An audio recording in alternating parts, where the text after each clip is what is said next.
Okay, so first one's pacing, we all know that, but second is power scaling. Now, I don't want to sound like a Goku anime cocksucker, but since the show relies so hard on this concept, yet fails so miserably, I have to talk about it. Now, whilst the pilot is sort of canon, but not really, but it's also a required viewing to understand everything the first season is on about, I will be taking that into consideration and just act like it's an episode 0 to season 1. And I will also be talking about Hell of a Boss, because that does canonically fit into the same universe as Hazbin. And 2 seasons came out before the first episode of Hazbin, so I'm going to assume everyone's already seen it. But just in case, spoilers for both. Now, since he's everyone's favourite character, let's start off with Alistar. During the pilot, he was set up to be this all-powerful being that you do not mess with or you fucking die. When Charlie, the Princess of Hell, opens the door to this guy, the Princess of Hell, right, opens the door. She immediately says, fuck that, and legs it. He's then given this massive backstory on how he took down most of the Overlords. And at this point, the impression is that these Overlords are the most powerful beings in all of Hell. He even distorts the very screen you're watching, breaking the fourth wall, and claims he would have hurt Charlie and the entire fucking residents of the hotel if he wanted to. So at this point, whilst there might be a couple more powerful than him, such as the King of Hell or other unnamed characters at this point, we are told this is one of the most powerful beings in Hell. And admittedly, this is done very well. Now, the next bit of media to come out after the pilot was 2 whole ass seasons of Hell of a Boss. This takes place in the same universe, so it builds a lot of concepts and lore within the world, despite being very contradictory most of the time, but that's another thing. And one of these things is the Ladder of Power. Skipping a lot of things, we are basically introduced to 2 whole new classes of Hell Dwellers, including the Ars Goetia and the 7 Deadly Sins, all of which are said to be miles and miles above more powerful than the Overlords, which Alistar is at the top of, supposedly. How do I know this? Well, VivziePop released an image online, probably on Tumblr somewhere, explaining this outside of the show. If I hadn't seen this image, I would still think Alistar was above all of these, since there's no indication of how powerful they are.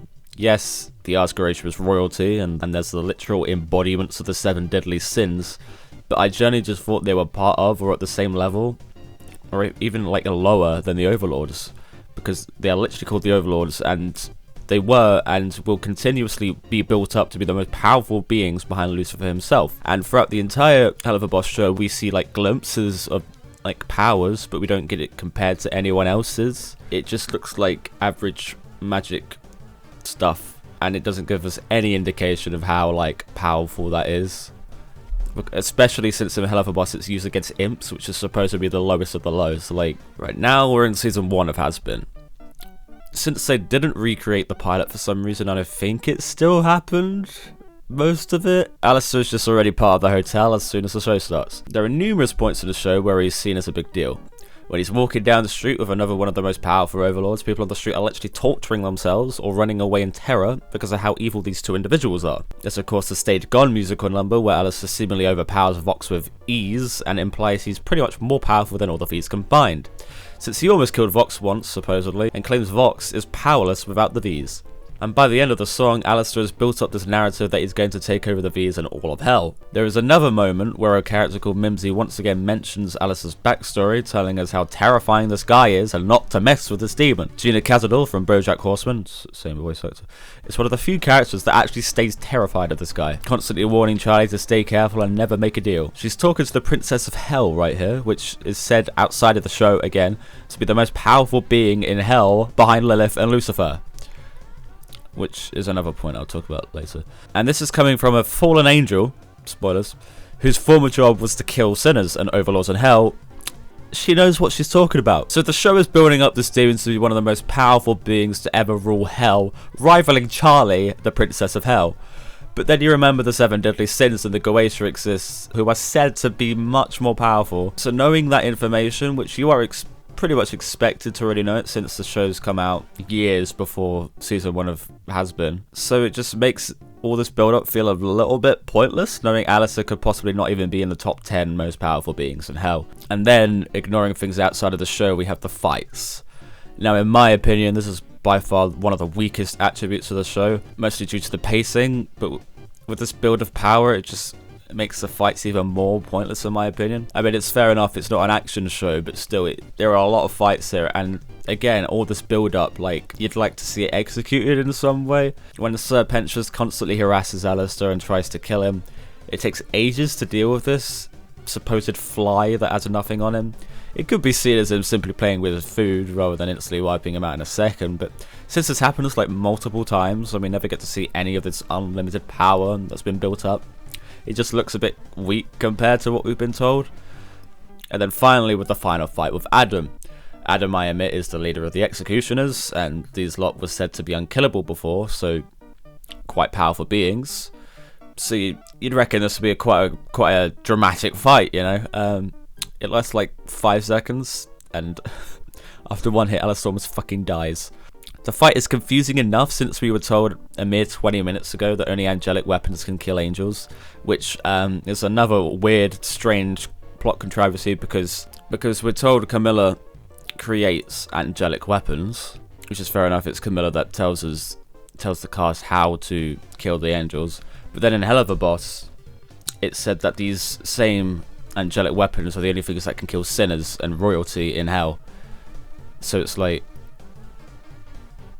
why weren't we using angelic weapons already? It's just so many questions that I can't be bothered to get into it. But then on top of this, Alistair doesn't even use angelic weapons, but still damages him. Does this mean Alistair can just kill angels because of raw power? How comes he before didn't know angels could be killed? He would have at least tried to kill one in the past if it tried to kill him. Basically, none of Alistair's power is showed here. He just uses a couple of tentacle attacks and then gets beaten with a single fucking beam of light. Now, the show does confirm Alistair is under some leash, and this could be dampening his power by an immense bit. If the show continued to build Alistair up as one of the most powerful beings in hell, but having to leave or was pulled back out of the fight with Adam by whoever clipped his wings, instead of getting battered to shit, it would at least give us the impression he could have wiped out the entire fleet of angels whilst not actually doing that. Because, you know, it is implied that he could do something, but for the entire season to build up to how powerful this being is, only for him to be cast aside completely and undermined by everyone in the finale, it just feels kind of shit for everyone that was invested in this character. I don't think he can be fully intimidating anymore unless he literally becomes a god and gets like heavenly powers or something. I have a dream, I'm here to tell about a wonderful, fantastic new hotel. Now, Charlie is a blatant example of how confusing this whole power ladder is. Through both the pilot and first season, Charlie is portrayed as a weak, unintimidating hellborn that just happens to be the daughter of Lucifer, without inheriting any of the powers. The only thing we see her do is shoot fireworks from her fingertips and grow horns a couple times. Just your average sinner such as Katie Killjoy, let's see if her name is actually Katie Killjoy. Just your average sinner such as Katie Killjoy mocks her for this and even says no one cares she's the princess of hell and that it means nothing to them. There's a moment Vaggie tells Charlie to use her powers to convince the people of hell on a one-off line, but even that could just be interpreted as royal power over people and not just actual, you know, physical power. So it would be to my surprise when I found out she's the most powerful thing in hell behind her parents, one of which being the creator of hell. It's like everyone, including the character in the show, forgot about this. We see her dad wreck shit, but Charlie could do anything but shoot lightning bolts from her fingertips. You could even give her the Steven Universe excuse that because she's a pacifist and doesn't want to kill anyone, she doesn't want to use her powers to harm anyone. But if this is the case, could you at least like show the power in some way? Whether that be her accidentally brutally destroying a family of 5 or a building because she can't control the immense power and have her like be guilty over it or something. Or like, I don't know, have a small training montage where she does something. And anyway, the whole pacifist thing, no one seems to think twice about killing all the angels, despite maybe thinking, oh no, does this mean I don't go to heaven now because I literally killed half the fleet from heaven? Like, this wasn't mentioned once and nobody cared, so why didn't she do anything to help? Her friends were dying. If this power ladder was not released to the public, I would think she's at the same level as the imps, because Blitz shows more power than her at the moment. I honestly think if this image never released, it would make the show a lot less confusing, so maybe it's my fault, but I am also hoping this could be decanonized in the future, or, you know, proven right in some way. That would be nice. Could I interest you in everything all of the time? A little bit of everything all of the time. Now finally we have Lucifer, the creator of hell, the most powerful thing in hell, By introducing the Lord of Hell so early, it removes any tension or mystery behind this character, and he just kind of acts as a deus ex machina that saves everyone with no effort at all, removing any tension or intrigue in any fight he's in. Now, I can't believe I'm bringing up Steven Universe again as a show that did this right, until it didn't, but I feel it works as a comparison. In the Steven Universe, the most powerful being, the final boss, was White Diamond, and she wasn't even name dropped until the penultimate season, shrouded in years and years of mystery. Fans had to use runes on the walls and murals in the background that the characters would just ignore, just to believe this character even existed in the first place. Due to her absolute lack of presence while still having the impression there is a greater power that everyone's in fear of, it gradually builds and excites the viewer of the final goal that the characters will have to work towards. I remember as a kid watching the show, and when she was name dropped for the first time, I literally lost my mind. It's the same as Gaster from Undertale. Not once is he even seen or mentioned in the vanilla game, but it's a random event if he does. Or you have to literally search the code for proof of this guy's existence.